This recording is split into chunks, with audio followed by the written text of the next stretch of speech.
নমস্কার, আমি রনিতা। আজকে এসে গেছি একটা পুরাতন রান্না শুক্তো আজকে আমাদের লাঞ্চের থালিতে আছে, যার রেসিপিটা তোমাদের কাছে শেয়ার করতে একদমই ঘরোয়া পদ্ধতিতে আমার নিজস্ব।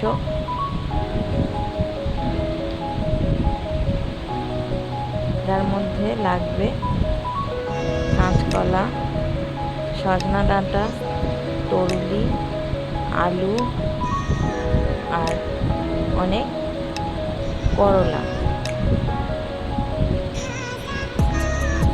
বেগুন, বরবটি, ঝিঙে আর কচু। এর মধ্যে কিছু জিনিস আমাদের নিজস্ব গাছেরও। মশলা যেগুলো শুক্তোতে ভেজে গুঁড়িয়ে দিতে হবে।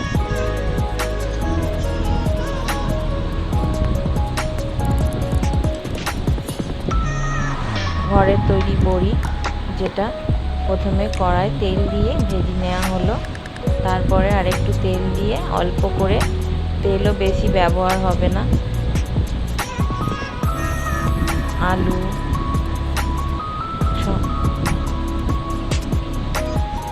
একটুখানি নাড়াচাড়া করে কাঁচকলা, তরুলি, সমস্ত যা যা সবজি, ডাঁটা, কচু, বেগুন, বরবটি, ঝিঙে, সমস্ত সবজি একসঙ্গে দিয়ে আগে একটু ভালো করে নেড়ে নেব। যাদের তেল কম খাওয়ার অভ্যাস আছে তারা এইভাবে করতে পারো। শুক্তো অনেকেই সবজি আগে আগে ভেজে তুলে নিয়ে তারপরে মশলা করে দেয়, কিন্তু আমি এইভাবেই করি, খারাপ হয় না। ভালো করে নেড়ে নেওয়া হচ্ছে, তারপরে নুন দিলাম, হলুদ দিলাম, আর একটু নেড়ে নেব। তোমরা বুঝতেই পারছো তেল একদমই কম। জিরে গুঁড়ো দিচ্ছি, ঘরে তৈরি জিরে গুঁড়ো,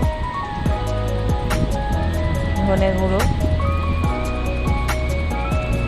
জল দিয়ে ওটাকে ভালো করে সেদ্ধ করে নেবার পরে আমি আবার কড়াই তেল অল্প দিয়ে ফোড়ন দিয়ে শুকনো তেজপাতা, ওইটা ফোড়ন দিয়ে করলাটা ভেজে সাঁতলে দিলাম। এবার যে ভাজা মশলাটা করে রেখেছিলাম সেইটা তরকারিতে দিয়ে দিচ্ছি, ভালো করে ঘেঁটে দেব। গুড় দিচ্ছি, আমাদের চিনির পরিবর্তে গুড় ব্যবহার করছি। যারা চিনি খাও তারা চিনি দিতে পারো। আর আমল দুধ অনেকেই ব্যবহার করে, আমাদের গরুর দুধ, মালাই সমেত গরুর দুধটা ব্যবহার করছি। যেহেতু ঘরে ছিল আমরা এটাই ব্যবহার করি। শুক্তো খারাপ হয় না। শুক্তো রেডি। ওপর দিয়ে একটু ঘি ছড়িয়ে দিলেই ব্যাস। এবার এর স্বাদ